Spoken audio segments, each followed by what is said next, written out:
Let's continue our series of breaking down every single archetype and position so y'all know who to recruit and maybe who to avoid and what's going to fit y'all offense and defense. Today, we have the cornerbacks for y'all, man. This is going to be an interesting one. A lot of information here. You got new archetypes, some different stuff. Some archetypes just renamed. For example, the boundary or bump and run corner, pretty much just your man-to-man corner. And every single archetype, we're figuring out some is just, it's levels. Some archetypes are way better than others. I think with the corners, it's going to be a little bit closer, man. It's not like, for example, the quarterbacks. One of them was really bad compared to the others. We might not have this here with the corners. If y'all enjoy the content, make sure to like, comment, subscribe to the channel. I appreciate y'all boys, man. We have all of the previous episodes of this in one playlist, so tab in, check them out. All right, so let's get right into it, man. So we have some different archetypes. One thing to note here is all of these corners will play a role. I think all of these corners can have a use case, and they could be useful. We're about 4 to 5, I think 6 years in the future with this LSU team. The goal here, with the idea behind that, is you sim years in the future and you let every single archetype have a chance to develop and you see what stands out, what archetypes are getting higher overall compared to the others. So that's why we sim years into the future. And here you see, first of all, why is the best 2 corners in the nation on the same team once again? We've seen this with receiver. The best 3 receivers were on Ohio State. The best 2 quarterbacks was on Texas Tech. And we see it here with corner. Obviously, it can happen in real life, but it's just interesting. We're seeing this at a bunch of different positions. But let's look at archetypes, man. So, yeah, we also going to cover abilities, everything in this. Let's look at your archetypes. Your best 2 corners in the league are going to be a bump and run, a field. Your third best, bump and run, boundary, bump and run, boundary, bump and run, boundary. And keep going through. You finally get your first zone corner. I like to look at that overall in the top right corner. He's a 91 overall. So for me, it's like I'm seeing that these zone corners maybe not progressing as well as the other corners for one reason or another. Now, what we're here to do today is identify why that might be the case. Now, that don't mean zone corners are not valid, don't go after them, but it's a reason behind it. Also, your fastest corners seems like it's going to be your bump and run, your boundary, and your zone corners are what I've seen the fastest corners. The fastest one I've seen personally, 96 speed, and that was a bump and run guy. Y'all let me know down below what is the fastest corner y'all seen and what his archetype was. And let's go ahead and dive right in, man. I want to look at, 91 overall players because that's going to be the highest zone corner we got. So all the players we'll look at be around 91 overall. And let's start off with the bump and run, man. And the bump and run it's interesting because they prioritize like speed, it seems like, almost, rather than the coverage ability at times. Especially with auto progression. When you have manual progression, you can obviously do what you want, but auto progression seems like they want to be more fast than anything, man. So man coverage costs 7 to upgrade. Might be a little bit on the high side when you consider it's only at an 82, especially when zone coverage only costs 4 here is at a 77. Speed maxed out costs 16. Your hands cost 3. And, 89 catching, that's pretty good. Spectacular catch, 46. Keep that in mind. That'll matter here in a second. Your power, not that big of a deal, but it's not that good. And then run stop ability is actually solid. It costs 6 to upgrade. And it's, tackling, pursuit. He actually got solid tackling there. And that hands is cheap as well. Come over here to the abilities. And he got more man-to-man abilities. And I don't love that because I'll show you in a second when we look at some of these other boundary corners. Sometimes they're more zone corners, but then with these man-to-man abilities, it don't all the way make sense. So jammer is, pretty much press coverage. You also got the improved man-to-man coverage, a very good ability here. Unfortunately, his man is too low right now. He got the layout ability, and now this one is where I question why he has this ability because you need spectacular catch. It's at a 46. Yes, it could upgrade, but he could never get a 72 spectacular catch. He has skill catch. Even if he didn't, I don't know if it could go that high. 72 is not that high of a spectacular catch, but these corners are not coming in with high catch at all. 9 out of 10 boundary corners probably would never, ever touch this ability, so it's almost like a useless ability. And I would say same thing with wrap-up. Improved standard tackles, a very good ability for linebackers. 88 tackling requirement. It's like the requirement should be lower depending on your position almost, man. Maybe you shouldn't need an 88 tackling. I understand a middle linebacker needing 88 tackling, but maybe a corner only need 80. So just another ability that you probably won't get. Then you also get quick jump. This is more of a pass rush ability, which is interesting. A corner pass rush ability. Don't love it, but you kind of got some abilities that's damn near useless or, at least very hard to get here for these boundary corners. So keep that in mind.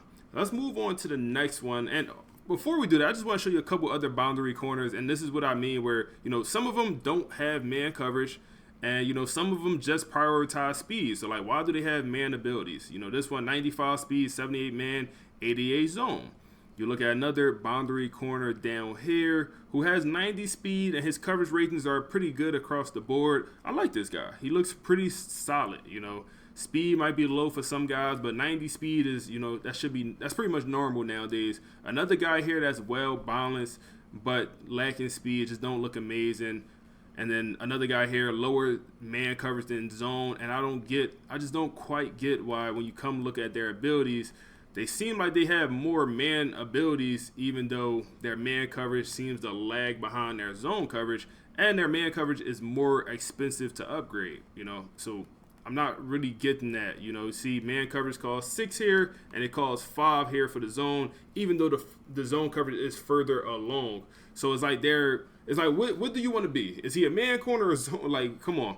So it's interesting for that. Boundary corners can be useful, but definitely probably not my top choice here, man. Definitely not my top choice. Now let's look at another guy. Let's look at our zone corner who's a 91 overall. The unfortunate part is with auto progression, we have the same issue as last year when it comes to corners. They're not going to be balanced. We have a zone corner here, and yes, he does have some solid man. 81 man, 81 press. We'll take that. That's solid for a zone corner. You'll see a lot of zone corners with stats way worse. Now the man coverage costs 7 to upgrade, as well as the zone 7 to upgrade.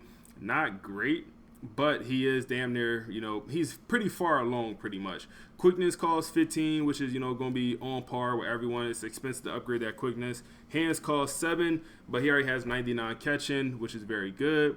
Power costs 14, not the most important thing in the world. And tackling, 78, pretty good tackling, and it costs 6 for that to upgrade as well. Now you look at his abilities. He got knockout, which is, pretty much when you're in coverage, you have an ability to knock the ball out, and you need a combination of zone and man coverage to get this. You also get the layout ability, which he actually can get because his layout, his catches is actually upgraded, so that's good. Now, house call, improved interception attempts. He got that thing on maxed out. Ball hawk, another ability where he just don't have yet. It needs awareness. And then also bouncer, a zone ability. So overall, these abilities are okay. I don't think they're the best thing in the world for, a corner. They're okay. They're okay for a zone corner. Now let's look at the next guy, field. And I think I like field corners if you could get them with speed. Obviously, we got one right here with 98 speed, man coverage, zone coverage. But I don't think it's like a clear number one option for these corners here, man. So man coverage costs 7 to upgrade. Zone is going to be a little bit cheaper at 6. But they're both in an okay spot. Quickness, maxed out. Seems like they're prioritizing speed for these field and boundary corners sometimes. And then also hands is, maxed, or not maxed out, but catching is in a very good spot. Power 12, but that's pretty much on par. And then tackling also, run stopping also in a good spot. 83 tackling is pretty good for a corner. And then you look at the abilities, improve standard tackles, wrap up, interesting for a corner, but we'll take it. He might be able to get it one day, but maybe not. 88 tackling is just so high for a corner, man. Robert is an ability that, why don't the zone corners have this? Am I bugging? Like, improve movement and zone coverage. I feel like this is an ability that a zone corner 100% should have. You get the knockout ability, also pretty solid ability. And then you also get improved man coverage, man. Like, you get the best of both worlds when it comes to abilities. And then you also get ball hawk, improve, pretty much help with interceptions. Like, is this not the best abilities for a corner? Like, how do we have, blankets coverage and robber, the zone and man ability for a field corner? So therefore, I think the field corners is going to be my number one. If you want to argue and say, you know, another, I'm willing to hear you out, but I probably got the field corner for number one for the abilities. And then also, I feel like they're just more well-rounded, man. Let's see if we can find another field corner. You're looking at 84 man, 93 zone, and 91 tackling, and the press is 78. That's fine. I don't really press. So this is good for me. Acceleration 94, like that's a good corner for me. Let's look at another field corner here, and you're looking at, you know, 87 on the man, 92 on the zone, 91 on the speed, and then you also got robber, and you got blanket coverage. You got the man and zone ability. Like, I'm thinking these field corners is probably my number one. If you want to argue different, like I said, I'll hear you out. Now let's look at a bump and run corner. This one is going to be on the slower side, but you could find some that's very fast. And yeah, so this guy, like I said, the thing is, it's similar to last year with auto progression, man. They're going to focus on man coverage. The zone corner is going to focus on zone coverage. And so don't love that. Man coverage costs 10, but it's damn near maxed out, so that's not that big of a deal. Zone coverage here costs 6, and it's only at a 79. Quickness 14, but it's a bad skill cap, so that's why he's not that fast. Hands cost 5, pretty much on par with the other guys. Power costs 14, on par. And then the run stop ability is actually not as good for this guy, 6. He only got a 68 tackling, interesting compared to the other guys. Now, let's look at the abilities. So you get the blankish coverage, good ability for man coverage. You expect that. You also get jammer, another good ability for man coverage. And then you get house call, improve interception animation, another very good ability. Then you also get ball hawk and knockout. Like, why? I feel like these bump and run corners have bump and run abilities, like man-to-man abilities. This is like very good abilities compared to that zone corner. I don't know, man. I feel like those abilities was just like, why? I don't get those abilities. It just don't make sense. It do not make sense why the zone corner had those abilities. And let's just look one more time at, you know, the zone corner. Like, bouncer is his only zone ability he has here, man. Take out the layout and give us on robber. I believe that's the zone ability that helps with zone coverage. Like, take out layout. We don't need that, man. We don't need that. But I don't know. It is what it is with these zone corners. And that's it today, man. It's super quick one today. Super quick one today. But overall, like I said, I probably lean toward field. If you could get a field corner with some solid speed like this, I mean, 93 speed, 94 man, 89 zone, good press, I probably lean towards the field as my best corner. And after that, it's personal preference. Do you run more man coverage? You might win a bumper run. Do you run more zone? You might run a zone. I'll probably put the boundary just in my last category because, like, bro, what do you want to be? Do you want to be more of a man corner or a zone corner? The boundary corners for them to upgrade, it's weird, bro. It's weird, especially when you consider their abilities don't really match how they want to upgrade. But that's all I got for y'all boys today, man. If y'all enjoyed the content, like, comment, subscribe. Appreciate y'all boys, and we on to the next one.